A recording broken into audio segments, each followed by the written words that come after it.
ಬೆಳ್ತಂಗಡಿ ತಾಲೂಕಿನ ಕೊಕ್ಕಡ ಶ್ರೀ ವೈದ್ಯನಾಥೇಶ್ವರ ದೇವಸ್ಥಾನಕ್ಕೆ ಸಂಬಂಧಿಸಿದ ಪಾವಿತ್ರ್ಯತೆಯ ಪೂಕರಿಯ ಗತಿಯಲ್ಲಿ ವಿವಿಧ ಸಂಘಟನೆಯ ಸಹಭಾಗಿತ್ವದಲ್ಲಿ ಜನರಿಂದಲೇ ಬೃಹತ್ ನೇಜಿನಾಟಿ ಕಾರ್ಯಕ್ರಮ ನಡೆಯಿತು.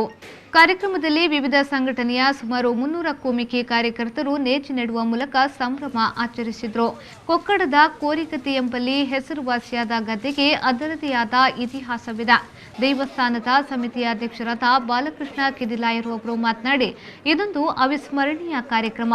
ಕಳಂಜ ಶ್ರೀಧರ್ ಅವರ ನೇತೃತ್ವದಲ್ಲಿ ವಿವಿಧ ಸಂಘಟನೆಯ ಸಹಭಾಗಿತ್ವದಲ್ಲಿ 5 ವರ್ಷ ಕೋರಿಗತಿಯಲ್ಲಿ ನೇಜಿ ನೆಡುವ ಕಾರ್ಯಕ್ರಮ ಮುಂದುವರಿಸಲಿದ್ದಾರೆ. ಇದು ಮುಂದಿನ ಪೀಳಿಗೆಗೆ ಮಾದರಿಯಾಗಲಿದೆ ಎಂದು ಹೇಳಿದರು.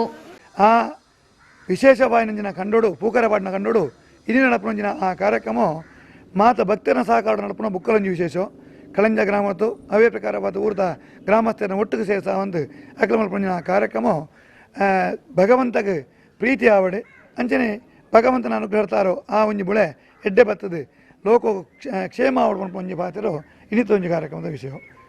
ಶಾಸಕ ಹರೀಶ್ ಪೂಂಜಾಪುರ ಮಾತನಾಡಿ, ಬೆಳ್ತಂಗಡಿ ತಾಲೂಕಿನಲ್ಲಿ ಹಡಿಲು ಬಿದ್ದ ಭೂಮಿಯಲ್ಲಿ ಭತ್ತದ ಕೃಷಿ ಮಾಡಲು ವಿವಿಧ ಸಂಘಟನೆಗಳು ಮುಂದೆ ಬಂದು ನೇಜಿ ನೆಡುವ ಮೂಲಕ ನಮಗೆ ಸಹಕಾರ ನೀಡಿದ್ದಾರೆ. ಅವರಿಗೆ ಅಭಿನಂದನೆ ಸಲ್ಲಿಸುತ್ತೇನೆ ಎಂದು ಹೇಳಿದರು.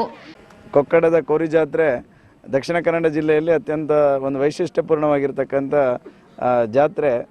ಸ್ವಾಮಿ ವೈದ್ಯನಾಥ ದೇವರ ಸನ್ನಿಧಿಯಿಂದ ಬಂದು ಈ ಗದ್ದೆಯಲ್ಲಿ ಉಳುಮೆ ಮಾಡತಕ್ಕಂಥ ಒಂದು ಜಾತ್ರೆ ಭಾಳ ಯಶಸ್ವಿಯಾಗಿ ಮತ್ತು ಭಾಳ ಪರಂಪರಾಗತವಾಗಿ ನಡೀತಾ ಬರ್ತಾ ಇತ್ತು.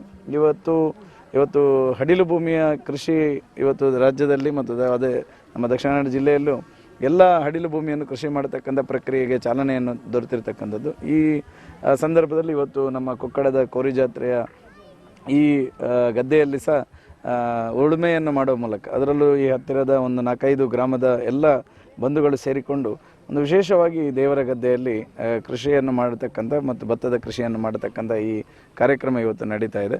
ಇದು ಎಲ್ಲ ದಕ್ಷಿಣ ಕನ್ನಡ ಜಿಲ್ಲೆ ಮತ್ತು ಇಡೀ ರಾಜ್ಯದ ಭತ್ತ ಬೆಳೆಗಾರರಿಗೆ ಮತ್ತು ಭತ್ತವನ್ನು ಉಳುಮೆ ಮಾಡಿ ನಾಟಿ ಮಾಡತಕ್ಕಂಥ ಪ್ರಕ್ರಿಯೆಗೆ ಇನ್ನಷ್ಟು ಒತ್ತು ಕೊಡತಕ್ಕಂಥ ನಿಟ್ಟಿನಲ್ಲಿ ಇದೊಂದು ಪ್ರೇರಣೆದಾಯಿಯಾಗಿರ್ತಕ್ಕಂಥ ಕಾರ್ಯಕ್ರಮ. ಇದಕ್ಕೆ ಶುಭವಾಗಲಿ ಎನ್ನುವಂಥದ್ದನ್ನು ಈ ಸಂದರ್ಭದಲ್ಲಿ ಹೇಳಿದರು.